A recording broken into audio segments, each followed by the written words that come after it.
You're raving, you're raving, you're raving with RWR. Fabulous songwriters from Belgium and beyond, the lowlands, the highlands, and far across the pond. On Instagram and Facebook too, you can follow, like, and share. Please hit subscribe and join the tribe from the comfort of your chair. You're raving, you're raving, you're raving with RWR. Good evening and a happy new year, everybody. Happy 2021. How's everyone doing this evening? You're very, very welcome back to Raving with RWR, Season 2. Brand new year, brand new season, and episode 62 here of my little live stream show, Raving with RWR. A little bit of great part of what we do here on the YouTube channel. As I said, it's called Songs from the RWR Room. If you haven't done so already, please consider hitting that subscribe button down there for me as well. Giving the old videos a thumbs up. Maybe leave a comment. That would be great. It helps the old channel get along. It helps to get please share the videos as well. It helps to get the songwriters out there for me. As always, tonight's stream brought to us courtesy of the great people of G-Sharp Guitars. They're the world's finest travel electric guitars. So please check them out in the description below. We have a few live viewers, which is great, and comments already, which is brilliant.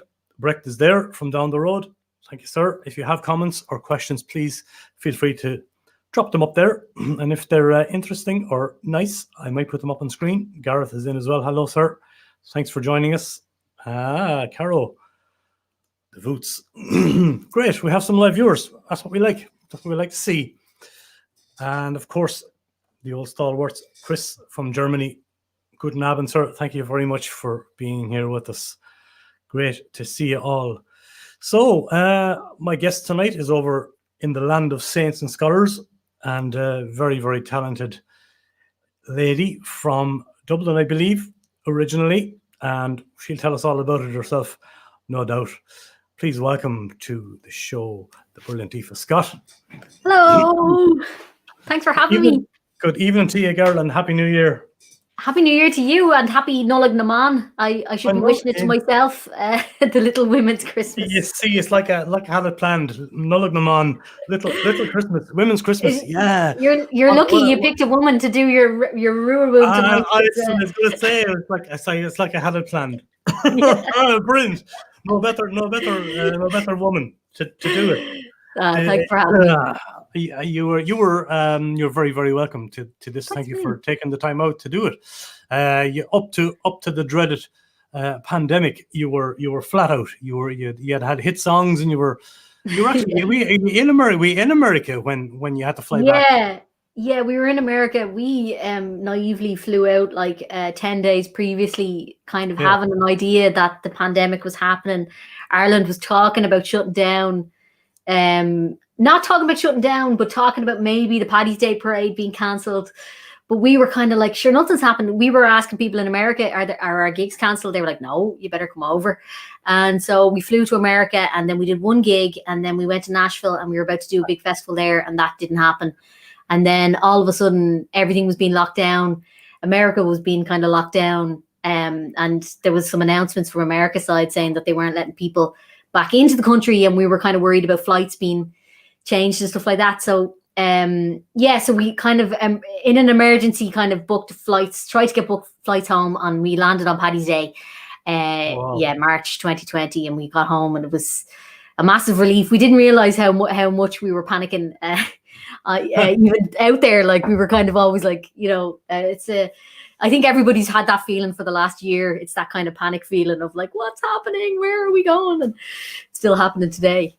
Isn't it mad? Yeah, but you're so lucky. You were so lucky in a way to get out of there and to get back in time. Because it hit the fan after that, didn't it? It did, yeah. And we were worried that, like, if something happened, that we would be in a situation that if we got the virus, where would we go? We couldn't stay with friends because, we can't be endangering anybody.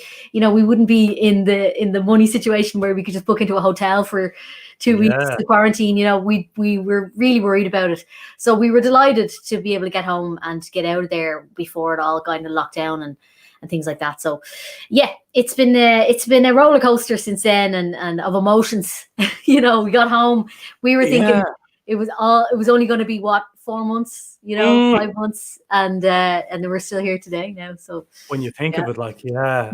and what has gone on since March, and now I just read today or saw today that Ireland's going back into a heavy lockdown again, about 3 weeks or so.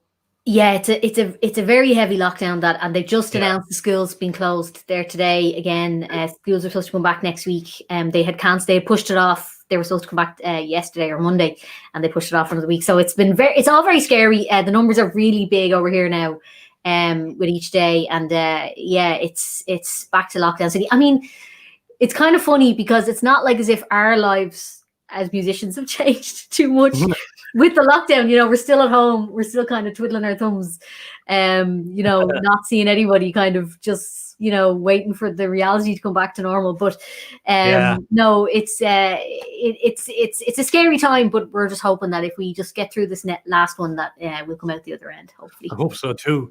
A lot of us singer-songwriters and musicians, have dealt with it in different ways. I mean, I know some musicians really kind of buried themselves into the work and got on with like lots of songwriting and really, or maybe learned another instrument, or some people backed away completely and went off learning a language or doing something else. How did you guys fare with that? Did you bury yourselves in the work? Not really. No. I mean, I kind of did. I got stuck into Googling about live streaming, and we did a load of live streams over the period from like basically March when we got home to maybe August, September. And then I just said I'd hold off. And what we did was we had written a song in April, and we released that in October. So we had a lot of stuff going on all the way up to December, with all the different bits that we were doing. Like it was always promoting something, and just trying to get out there and selling tickets to live streams of gigs and going around the country and playing different places and when we could, like. But I'm not good under pressure to kind of start like writing. Now, I'm hoping that with this lockdown that I might, pull the fear plug and get going on it, because I tend to overthink things a little bit. Yeah, big time. I'm terrible for it. So I'm going to hopefully now this new lockdown in the new year will inspire some new writing and get us going. And we're looking forward to it. Like, we're not too low about it this time, because sure, there's nothing really you can do about it at this stage. And I had a few days at the start of like when New Year's happened where I was grieving for 2020, because 2020 was meant to be the busiest year that I was ever going to have, and we were going to be doing all these gigs like that were kind of dreams come true kind of gigs. We were playing in Nashville, and we were gigging with Ron Block and in a place in Louisville in Kentucky. It was just going to be amazing. And we had my first English tour. We were going back to America. We were going to, I think we were going to Holland at one stage. We definitely had a German tour for 6 weeks, and that all went out the window. So, it's.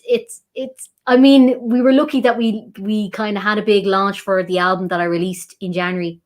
And we actually got that in. And so I feel really grateful for the year having gone, but I still got my album. Yeah, it's like it's disappointing, really. That's it, isn't it? It's you gear yourself up for so long, and you've been climbing the ladder of success for such a long time as well. And then, to get cut off kind of in mid-wave is kind of what happened. Yeah. It's horrible. It must be very disheartening, of course. But okay, it is. Yeah, for sure. The thing that everybody's in the same boat. Everybody's in the same boat. So that's what I go is like, I'm not comparing myself too much. It's just like, it's not even just musicians. It's so many people have lost their jobs. Everybody's in the same boat, and everybody's kind of wondering when this is all going to lift and we're all going to go back to normal.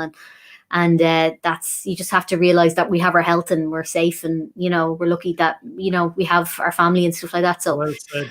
Yeah, we got to put things in perspective too, Aoife. As the gigs will come back and things will, fingers crossed. Yeah, fingers crossed it will. I know. I'm wondering now how our European audiences watching this tonight now are faring with the dialects. Sometimes, I've kind of neutered out. You're certainly still a bit Dublinish. Sorry. Little bit. No, it's great. No, it's lovely. I'm just curious as to whether they're following. Let us know if you don't really understand the terms. Yeah. Let us know. As we call it. Look who dropped in from the US of A, Mr. Enda Riley. Happy birthday, Enda! Happy birthday, Enda Riley. The big 4-0. I know. Yeah. Wow. The best. Hello, sir. Great to see you. Tell me, how do you know that fella? God, Enda is the first song I ever wrote was with Enda Riley, and he is the reason why I am a singer today, because he gave me the confidence to do it, to songwrite, and to kind of figure out what the sound I was going to make with myself. Yeah. And he really encouraged me to do it. And he wrote my first ever song we wrote together was Down by the Shellybanks, and it was a song off the first album. And I remember when we wrote it, I kind of put it away and I didn't even listen to it for 6 months, and now it's probably one of my favorite songs to sing even today. But yeah, he is an incredible songwriter who just, I can't wait to see how his future unfolds, because I'm so proud of who he is and how talented he is. And yeah, it's all going to happen for Enda. I know it is. He's absolutely brilliant. I was trying to wreck his head the other day. I called him up, saying, "How do live streaming questions?" You know, he's such a brilliant guy with not only songwriting, but he's a technical whiz as well. And it was, you know, we're frying each other's brains the other day trying to figure out how I'd get audio into, you know, and blah blah blah. But anyway, look, he did his best. He did his best. It wasn't easy. No. But speaking of the man himself, why don't we have a song? Tell us a little bit about that brilliant song, All Along the West, the Wild Atlantic Way. The Wild Atlantic Way. Sorry, thank you. Yes. It's funny. Myself and Enda were doing a co-writing session one day, and we were writing songs, and we'd spent all day on another song, and it was kind of at a frustrated point trying to get this other song, and then I had to go. And it was about 5 o'clock in the evening, and like, you know, it was kind of time for dinner time. It was time to leave, and we were in his apartment in Dublin at the time. Enda now lives in America, and he goes, "Oh yeah, by the way, I have this other little riff, and so I had other idea." And he played me the chorus of the song, and there's a little comment from Denise, my best friend. Hello, Denise. Thanks for tuning in. Hello, Denise. I just thrown some up here. Yes. Hey, Denise. Nice to see you. So we ended up writing. Well, he played me the idea that he had for Wild Atlantic Way, and I'll never forget that we wrote it within half an hour, and it just kind of came out. And I knew when we wrote it, I was like, that's going to be a very, very repetitive and played song. I just kind of had an idea. Absolutely is. But I mean, you had great radio success with the song. You did, yeah. You sure did, and you knocked the little ginger man off his pedestal as well. Ed Sheeran. Yes. What was that story? Well, you know, I was watching the iTunes, because I think I did a pre-order on iTunes, you know, and I was watching the iTunes charts as it was going, and all of a sudden then we were above Ed Sheeran, and it was a dream come true for the first ever single I ever released, and it really was amazing. And the other thing was that, like, we got to sing it on the Late Late Show, which is a show in Ireland that is a really big deal, and to all the grannies in Ireland, it's a huge deal. So that was a major thing for me to happen, and Ed Sheeran and the Late Late Show in one swoop. That was brilliant. Yeah, love it. Well, why don't we give the track a spin while we have Riley here who's watching. It's a marvelous song, and Chris in Germany was saying he got stuck in that song this afternoon. So did I. It's a very catchy song, Chris. I was stuck on it myself for a long time, but it's marvelous. Let's give it a spin, folks. The great Aoife Scott, and a song that she wrote with the great Enda Riley, All Along the Wild Atlantic Way. You'll be hopping around the kitchen. I'll see you in a few minutes. We'll have more chat from Aoife.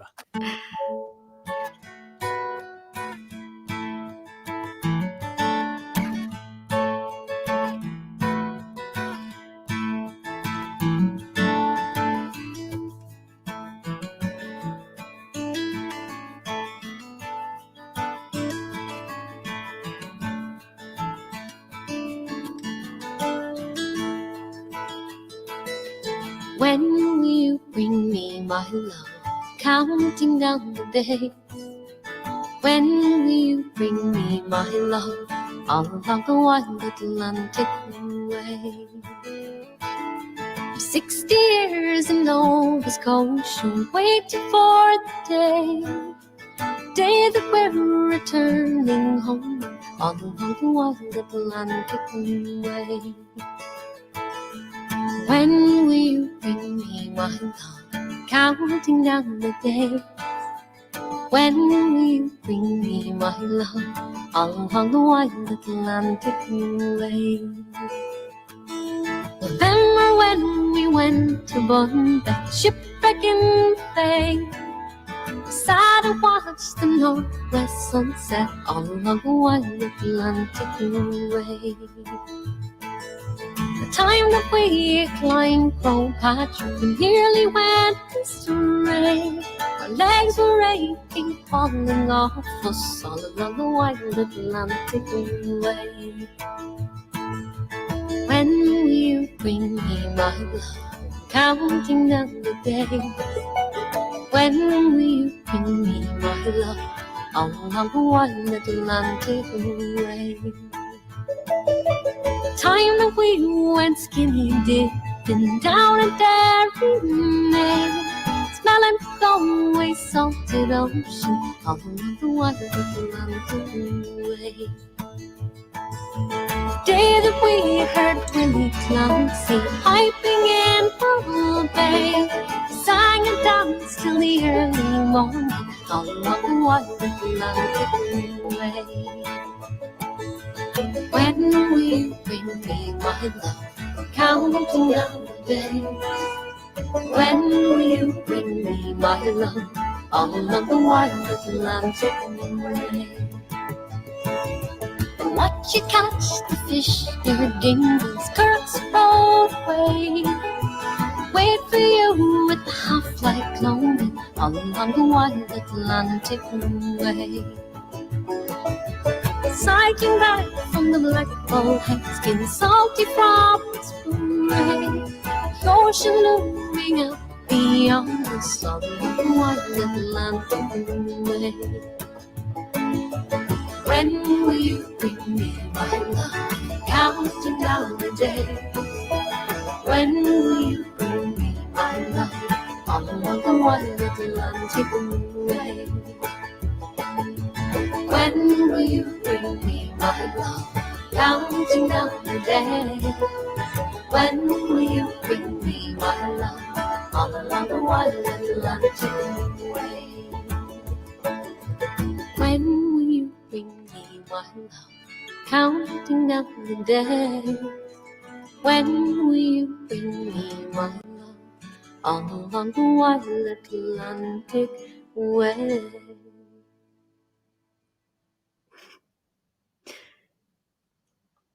Hello. You're cute. So strange. I haven't watched that in about 5 years. That is so crazy. Was it 2015 when that came out? He was, and so, but we had recorded in 2014. So, you know, it's mad to look back on Time flies. the memory of all of that. Like, 6 years ago. So it's mad. Amazing. Yeah, it's good. Oh, well, absolutely stunning song, and you saw some of the comments that came in there. A real ultra feel good. You know, I know you're also, of course, we talk about your background, but you're kind of obviously based in the folk tradition very much, and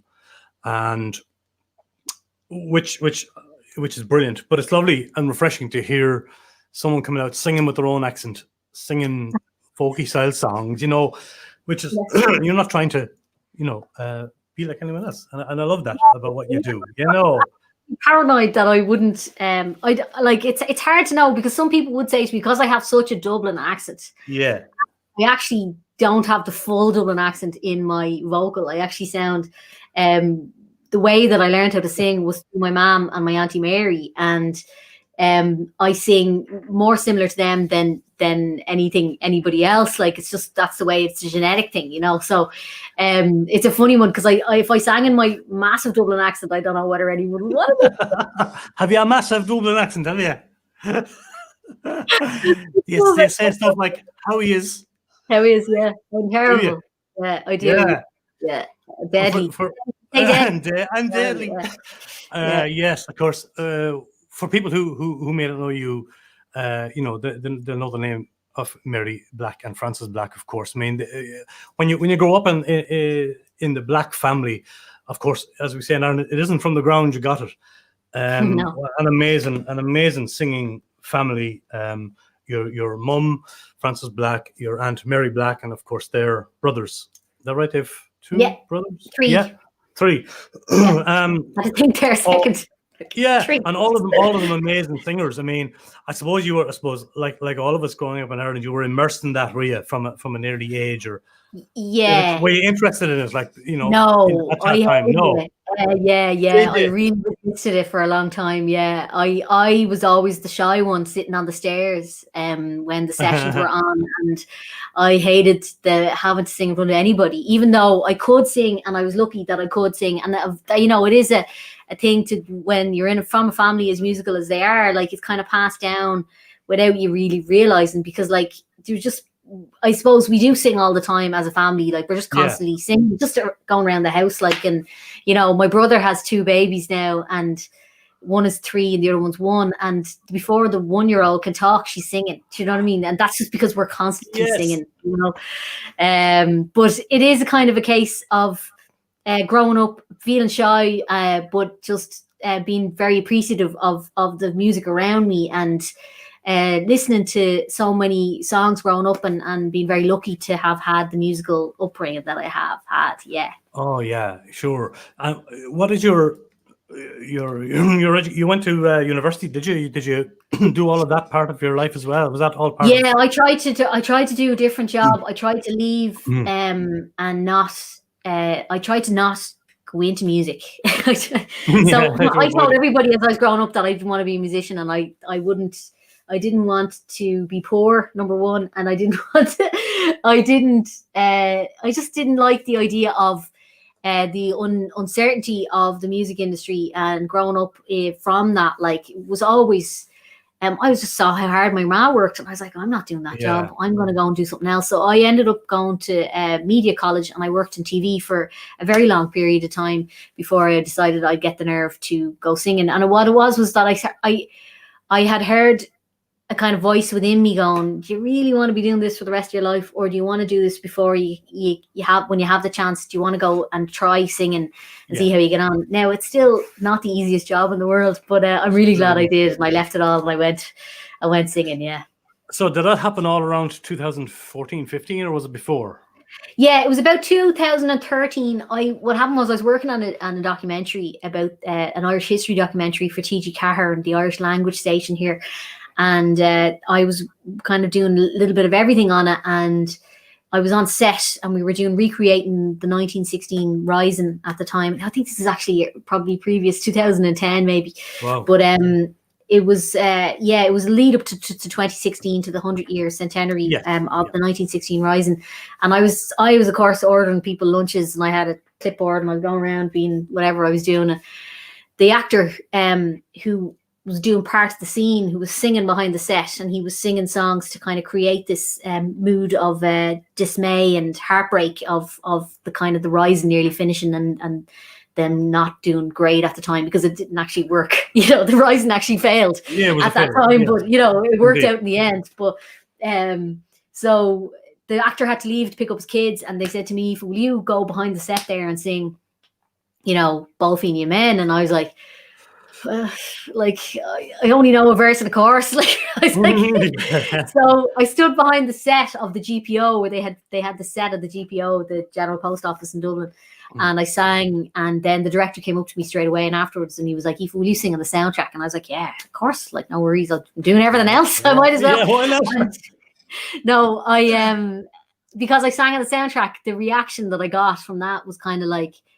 people were blown away by the songs that I sang, and I was like, well, maybe I actually could be all right as a singer, and it kind of gave me the confidence, to actually come out and start to kind of realize that I might be okay. So then I kind of came back from Galway. I was living in Galway at the time, and I decided I'd try and do it, but it took me a few years even after that, even though I gave up my job there to kind of do it, because it was a hard process making the first album. I didn't know who I was, you know, because coming from the family that I come from, I was very scared of filling their shoes. Indeed. And kind of going, like, trying to make sound, and I didn't know how it was going to work. Yeah. So, but I realized that I was kind of filling my own shoes. But that's the hardest part, I think, of being a musician is kind of deciding what the sound you want to make. And and as you said, just, you know, the double scary, because you feel you almost want to kind of compete or live up to what you know Aunt Mary had left behind, what Mum Frances is leaving behind, and what you're doing. and you kind of go, I'm going to be judged immediately on this because of my family, yeah. you know. Yeah, and then what I realized was that like I wasn't filling anybody's shoes because Mary's still singing, my mom is still singing. It wasn't really anything to do with filling shoes or you know, they are. Yeah. And then I also realized, because I've always been compared to them, and that's part and parcel of who I am, but it's actually a privilege to be compared to them, and it's something nice to say that when somebody says to me, you sound like your Auntie Mary or you sound like your mom, I'm like, well, thank you very much. I'm a big fan of these two women. I love them a lot. Yeah, so do I. That because she looked like her mummy. That's good. I was a huge fan of Mary Black, of course I was, and her songs, and of course I learned of your mom later on when she started working with Kieran Goss, and but she jumped, she just kind of exploded on the scene as well. I remember it well. Like, oh, Frances sings too. My God. Yeah, she kind of she got a fright herself when she exploded. I'd say I wasn't ready for it. She wasn't expecting it. But I like, she was when I was a kid, like I was kind of growing up, but she was still, you know, starting off in the music scene. So I used to book her ma around Frances Norman, the Phoenix Folk and Body Fairmont. Very good. Yeah, I know. Wish they'd make another family album. Yeah, you'll have to ask them. I'd be up for it straight away. I love that. Yeah. Sorry, did we interrupt your story? Go ahead. I don't know what I was saying. I was waffling. No, it doesn't matter.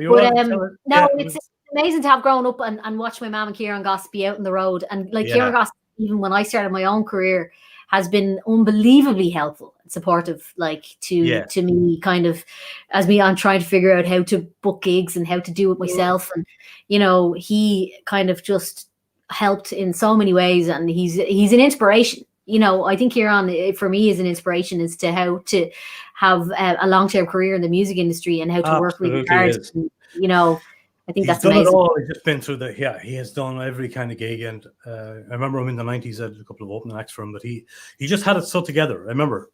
He's brilliant. Maybe because he's a solicitor as well. Maybe he's a lawyer too, so he knows it. He knows the stuff, and he did a lot of work in Germany. He's fluent in German, and amazing. Yeah, he's an inspirational man. He sure is. I think your mum was she must have been very, very happy to tour with someone like Kieran Goss. Yeah, absolutely. Can you tell us a little bit about this next song that we're going to play here? If Ireland's Hour of Need, it's a great song, almost a protest song, is it?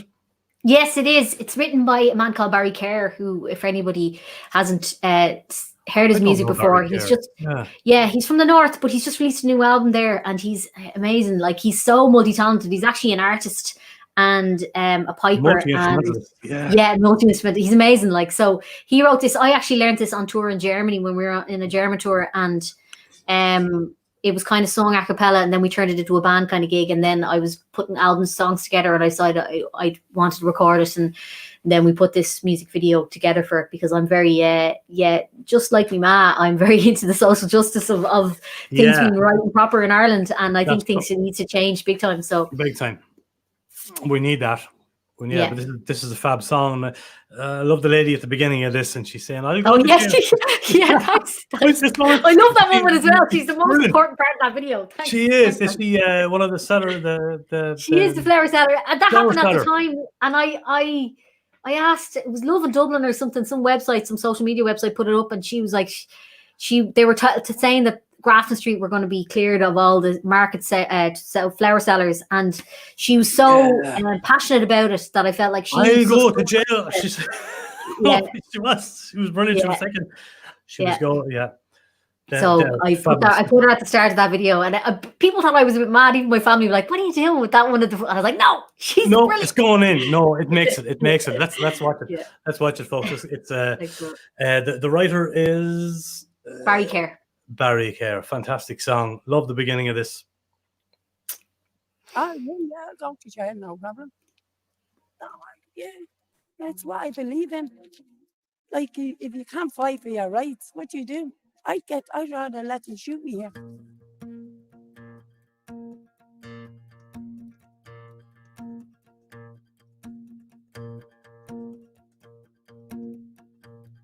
Come, all you gallant heroes, wherever you have been, offspring of this nation, so few and far between. You who did the fighting when our backs were to the wall, in our hour of need, you'd stand stand and bleed and rally to her call. In this troubled time upon us, we are once more in your quest. Evil has surrounded us and eaten us with debt. Government, like a bag of snakes, has poisoned us with greed and sold us off to the IMF, for the monster needs a feed. Now these bankers and politicians have no worries like you and me. Fat cats and their pensions live lives so full and free. They've sold their souls for gas and gold. They're coming for you next. Rise up again, shake off the chains and the noose around your neck.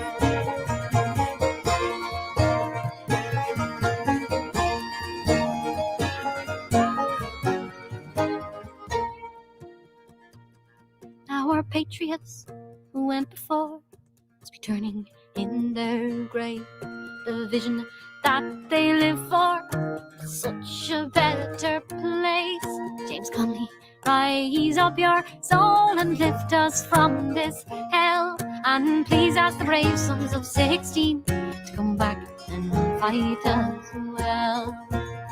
So come all you gallant heroes, wherever you have been, offspring of this nation, so few and far between. You who did the fighting when our backs were to the wall. In the hour of need, you'd stand and bleed and rally to her call. In the hour of need, you'd stand and bleed and rally to her call. The IMF. How will we be without them? Ireland's out of need. Oh Lord. Well, yeah, I love protest songs. You can't have enough protest songs. That's and that's a cracker. That's absolutely, fantastic. Speaking of politics, your mum has gone down that road. She is. She's a senator now in Ireland. Yeah, she's senator now. That's right. This is her second term as a senator. She just got elected in, I think it was in March, just maybe in April. I remember that we were in lockdown and the elections happened, and it was a very because the count, whatever it was, I don't know, I can't explain to you, but the election happened before the lockdown, and then it wasn't for another 6 weeks afterwards that the Senate happens. And anyway, I'll never forget sitting in this house here watching the count go till like 1 o'clock in the morning, waiting to see if my mom got elected for a second time running. And I'm so proud of her. Like, I've never seen anybody work as hard as she does. She just goes at it. She just takes all the bad stuff about what's happening in Ireland and she just turns it on its head. And you know, we're even so lucky at the moment, you know, with musicians and how we're all unemployed at the moment, that she's in there fighting our corner, you know, as a former musician, or even she's still a musician. Sure, she's still gigging. Indeed. You know, she's not like as if she's retired with that, you know. No. So that's amazing to have. Yeah, we all need people like that on our sides. Yeah, so she really is amazing. I'm very proud of her. I know I'll tell you that all the time, but if anybody wants I know you will, but a lot of people are proud of her, you know. She's amazing. She's a legend. She's overcome lots of stuff in her life, and she's a powerful musician. And I had the honour of having seeing her in Holland, myself and a lady called Helen Flaherty from Scotland. We were out doing some gigs up in the Netherlands, and we happened to be at the same festival. We had a great sing-song, a bit of crack afterwards. Yeah, mighty woman, lovely person. Have you got brothers and sisters as well, by the way? I do. I have an older brother who is a musician as well, but he's actually trying to do the opposite to me, which is he's trying to leave the music industry now. And he's currently doing a PhD in psychology. So he went to the Ballyfermot Rock School, which is a very famous music school in Dublin. And when he left school, whereas I went to media school, I went to media, and I went to England, like I went to college and stuff like that. So I had a different career. Whereas he stayed in music up until, you know, I suppose the lockdown happened, and he's doing a PhD in psychology. He wants to work in psychology eventually and go and get a real job, as I call it, and do music for fun instead of it being a job anymore. So he has 2 babies, and they are the light of our lives now. We just with them, as my mother is a grandmother for the first time, so she's absolutely over the moon about that. So it's It's brilliant. Yeah, I think this next song, it touches on that, does it? Yeah, we wrote this song that you're going to play now. It's a song for Kitty, who is the first grandchild of the family, the Scott family, and basically it was such a massive deal for us that this little baby came along, and she was so wanted and so loved. And we wrote this. The chorus of this song, the Andy wrote it was when I went into the Rotunda Hospital to visit my brother as he was in the hospital, and I've never seen a more whiter face in all my life. He was so shocked, but he was so happy. And so he wrote the chorus of this, and then we finished it off as a love letter to Kitty. Now I have to write a song for Winnie. My ma told me yesterday that I have to have the other grandchild song. Now I'm not getting away with that. One. No.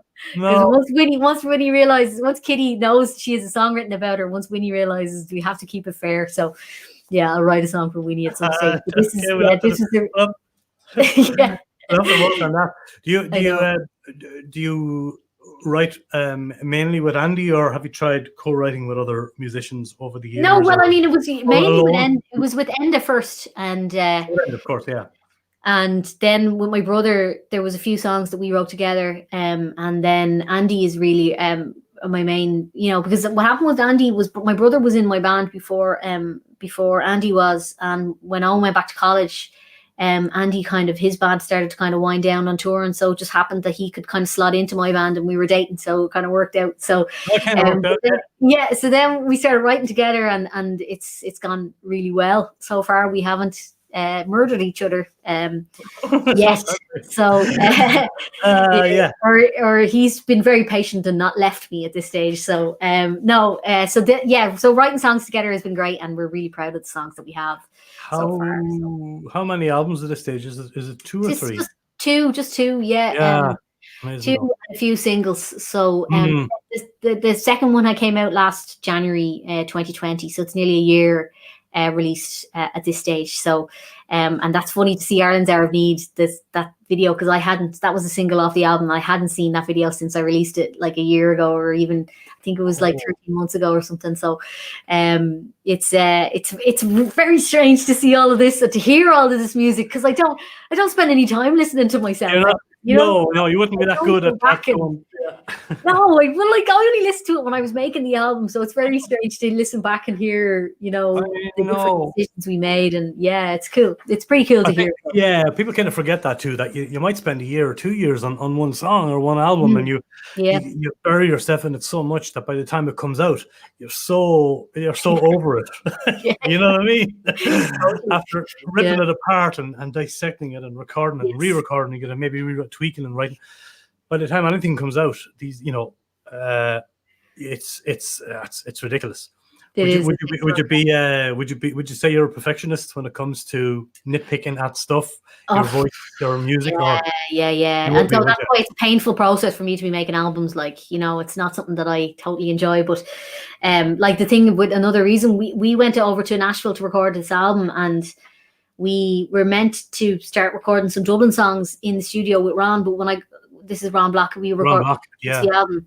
But when we got there, I felt really weird about recording Dublin songs in the studio in Nashville. So we kind of had to scrap all that idea, and we started writing songs in the studio. So another reason this next song was actually written in the studio in Nashville that morning, and then we recorded it that day. So it's kind of old school in that sense. That's brilliant. No, when we come back on the song, we'll talk about Ron Block and the Nashville stuff. Is that cool? Yeah. Let's do it. Let's play this great song.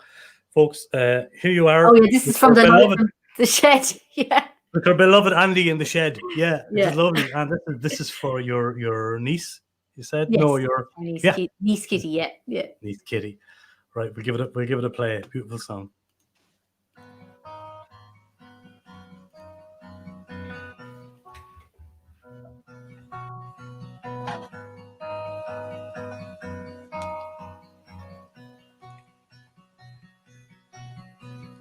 All the things you do give meaning to your name.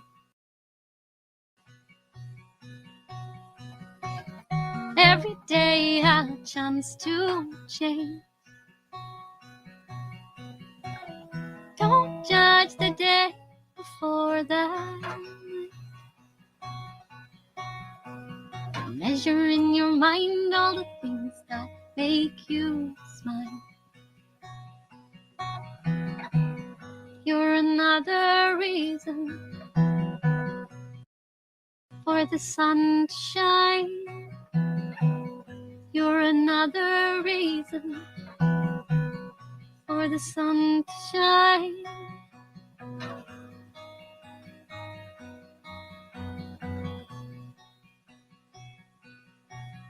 There's a certain kind of day that world has made for you. Clear skies, shining midday moon. Treasure the curiosity.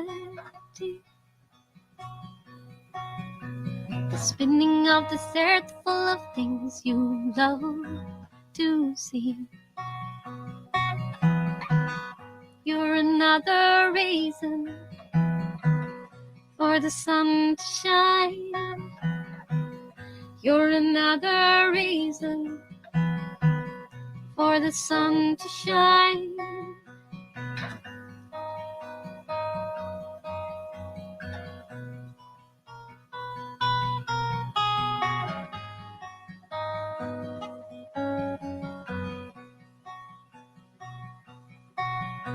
It's a certain kind of day the world has made for you. Clear skies, shining midday moon. Treasure the curiosity. With the spinning of this earth full of things you love to see. You're another reason for the sun to shine. You're another reason for the sun to shine. You're another reason for the sun to shine. You're another reason for the sun to shine.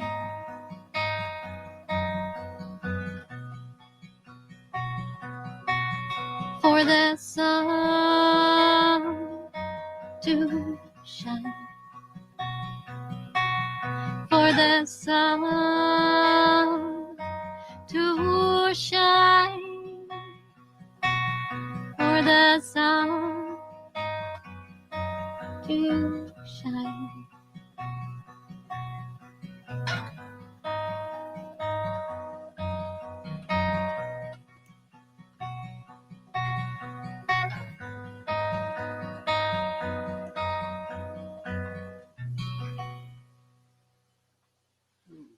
Thanks a million, everybody. So that was another reason, and that's on the new album Homebird for anybody. Homebird, of course, is the name of the album. We should have mentioned the albums. Don't be afraid to mention the albums, Aoife. Homebird and the first one is Carry the Day. Yeah. Carry the Day. Mm-hmm. And of course, folks, if anybody wants these albums, go to aoifescott.com, please. We all need your support and help these days. Yeah. Please have a look at Aoife's music there. Amazing stuff that she has. And of course, if you're watching on the old Facebook Rooney, there you go. My Dublin accent's coming out now. I'm getting all Dublined up. Can't no, awfully people can't. No, it's impossible. It's impossible. Aoife Scott Music, folks, on Facebook, give her a page a like.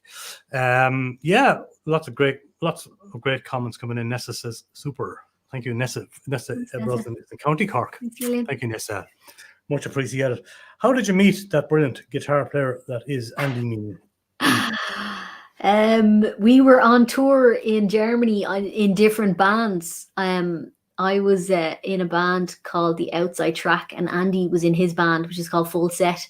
And we met, like, he remembers meeting me in the airport at 6 o'clock in the morning as we were heading out on tour. Now, I don't remember that because I was a bit freaked. I'm not good in the mornings either. Like, I'm not good in the mornings at all. But yeah, we met on tour, and we kind of became friends. And then when he got home, we started kind of going on a few cinema dates, and that was the end of that. So that's 7 years ago now. Yeah. So it was great. Now, it was really, really good, and it was a great time. And we were on tour with Declan O'Rourke and Dermot Byrne and Florian Blanc, and it was just the best crack ever. We had so much fun. Like, it was so good. Oh, can I So imagine. it's great to have such good memories of it. Like, Because speaking of his guitar playing, I just want to. We should share this. This little thing, which is here, because he's doing guitar lessons at the moment, and I just thought maybe we should just throw that up there for the people. His lovely fancy website. So he has a lovely fancy website, which is IrishGuitarLessons.com. Yeah. So Andy's forte is traditional Irish guitar, because he played in the band called Full Set for about 15 years, I suppose. He's still in the band, but they're kind of they all have babies and kind of come off the road now, so there's less gigging, and then he his teaching. He's able to teach from beginners and stuff like that. So he's a great teacher. He's so patient. My problem is that the reason that I haven't learned guitar off him is that I'm not patient, and that I'm impatient. To save our relationship, we've decided not you that. Decided maybe the best thing to do is to not go there. Well, there you go, folks. Have a look at IrishGuitarLessons.com, and I assume he's a bit of a pro in dadgad tuning and that as well. Or do you know? I'm saying but I all tuning probably. He does. All tuning probably. He knows all those things. He does. He's great. He's a great guitarist, and we were going to talk about Ron Block, and of course Ron Block being the musician from Alison Krauss Union Station, and their last album. He played on it, right? Or the last? Yeah, he produced it. We recorded it with him. Yeah, we recorded it in his house, in kind of not Nashville. It was kind of outside of Nashville, Franklin, Tennessee. We met him. Yeah. Oh yeah, we met him we were at a festival in Scotland called Celtic Connections, and we were playing in the big Glasgow Royal Concert Hall place before Kate Rusby, and we were doing our sound check, and when we kind of came off our sound check, Andy goes to me, "Oh, there's Ron Block," and I was like, "What? No way!" And so, like, for me, Ron Block is my idol in regards to, like, I followed Alison Krauss and Union Station since I was 13. Like, they were one of the first albums that I ever had was Alison Krauss's Union Station's album, and it was just like such a big deal, and so. I think it was until after our gig that it was after the gig that we got the courage to go over. Now, I didn't get the courage at the time. We had Andy and Cahill, who's in our band, Cahill O'Curran. He was 18 at the time. This is talking about 3 years ago, so he's only 22 now. Like, but he was like, "I'll go over and introduce myself. Sure, I play the banjo." And Cahill went over and said, "Can I introduce you to these two?" And here's me and Andy, like.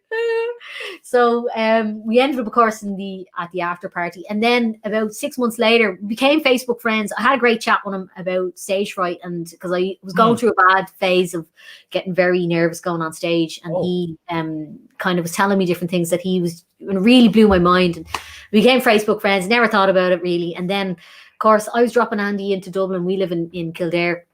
Into a gig in town, and I saw on Facebook that Ron was in Dublin. Like, and I was like, "Jeez, that's mad." So it's like, I'll let him know that Andy's playing in town if he wants to go into a session or whatever. Like, so I sent him a message, and he was like, "Oh, where's that? Like, is that hard to get to from where I am?" And I was like, "Well, it's not hard to get to, but I wouldn't be walking with expensive instruments." Like, so I said, "Well, look, what I'll do is I'll pick you up, right?"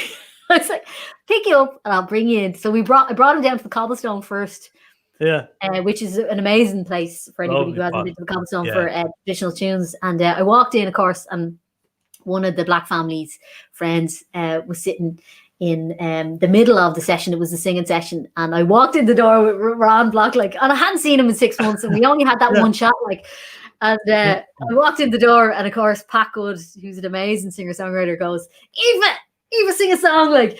So I was like, Oh, okay. So like Ron is sitting beside me here. We're all bundled into the session, like, you know, and I was like, I had to sing Grace, like, and then the session was over, and in the end, we ended up going down to the Piper's Corner. We met Derry Farrell down there. Anyway, it was one of those nights that just turned into the best crack ever. Of course. And of course, 4 days later, we came home from the pub. Like, we kind of went on a big tear Dublin, and I left the car at home the next night, like, and then we went on a tear. So, and we ended up going to Scotland to see him and Alison. Alison was playing in Dublin at that time, Alison Krauss. So we ended up seeing that band. Then we went to Scotland to see them again, and we just had the best time ever. And I said, look, can we make some music with you? And he was like, of course. And he's like, come over. And he gave us a date, and then we went, and that was it. And it was the best time of our lives. It really was amazing.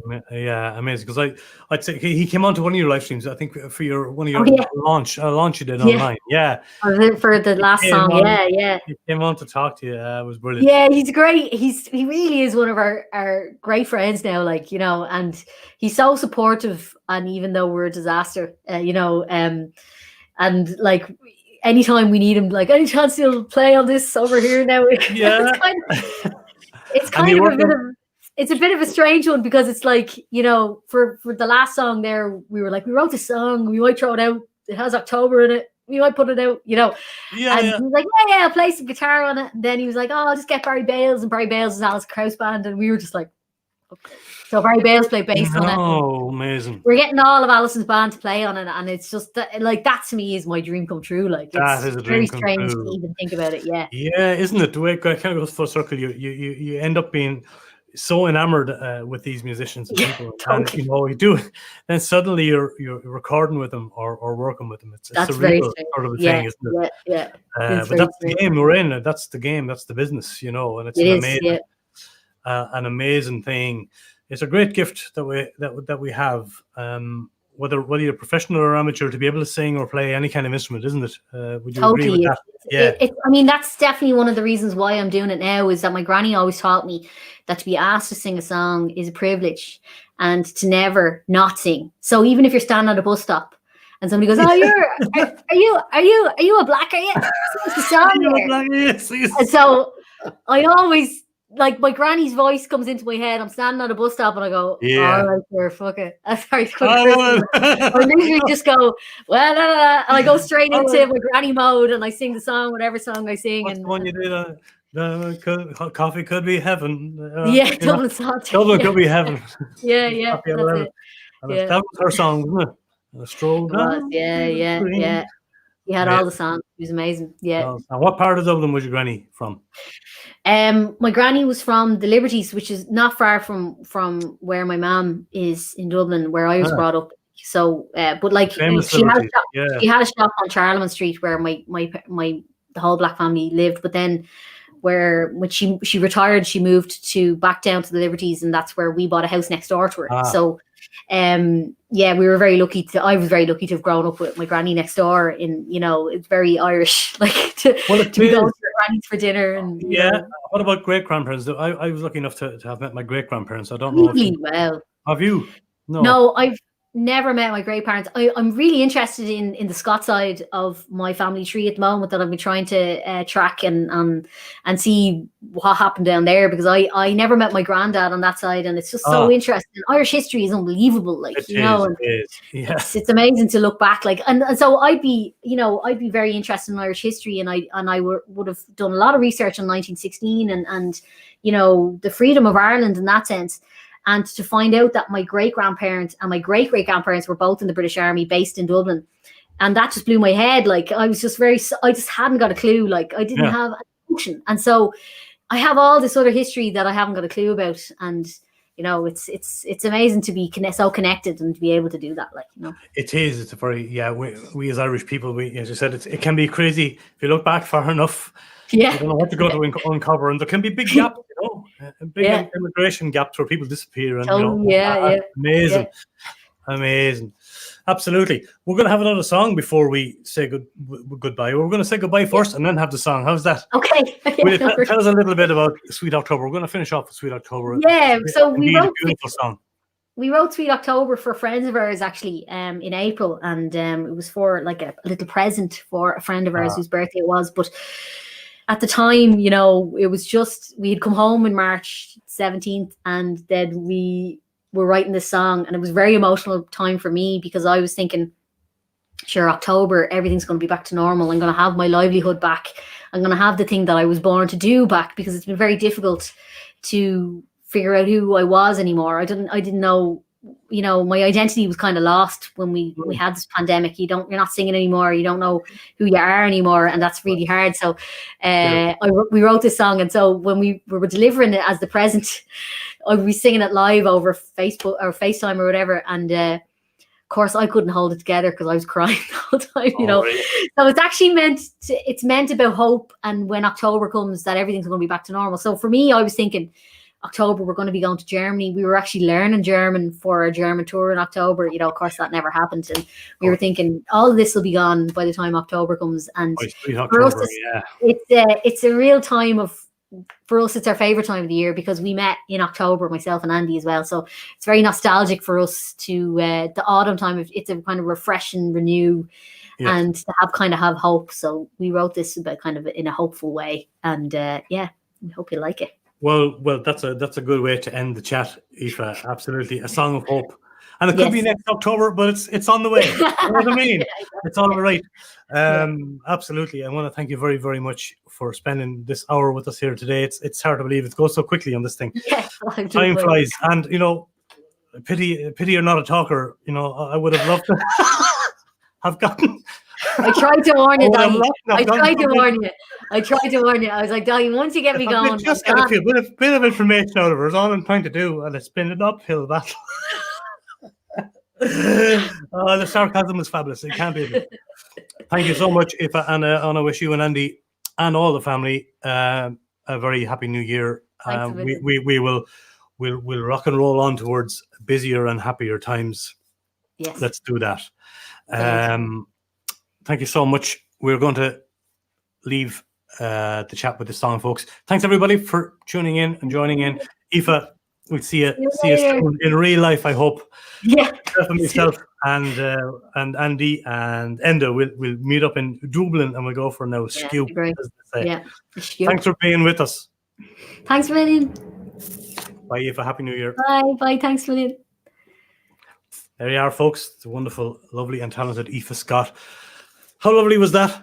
Like I said, pity she's not a talker, but you know, you can't have everything on this program. You know what I mean? She's laughing backstage. You can see her. Wonderful song to finish off the show here, folks. It's called Sweet October. I'm back here again Saturday evening, 8 o'clock Central European Time, at 7 o'clock Ireland. That with the great Buddy Munblock over in Nashville.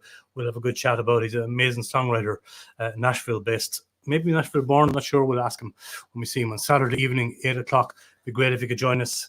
Please give the page a subscribe and a like, and you know, share out the videos. That helps to get the channel known. It helps the songwriters do what they do. Here is Sweet October from the lovely Aoife Scott. Enjoy yourselves. Thanks again, Aoife.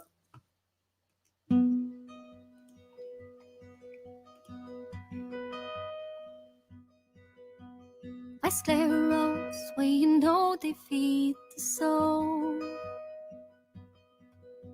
Stop a while where the water meets the stone. Take a breath, you can almost taste the sea.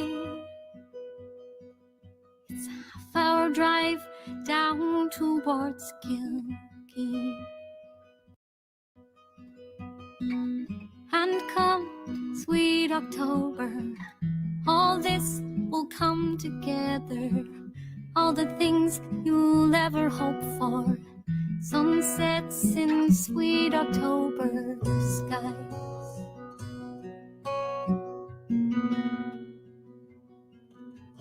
Yesterday, oh, I thought I read your mind. Of Amsterdam into the Alpine skies. All those times you think deserve a smile will come again if you give a little time. And come, sweet October,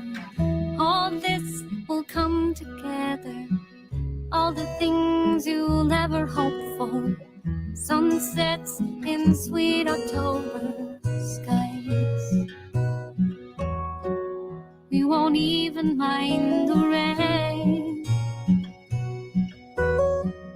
It'll be a perfect day.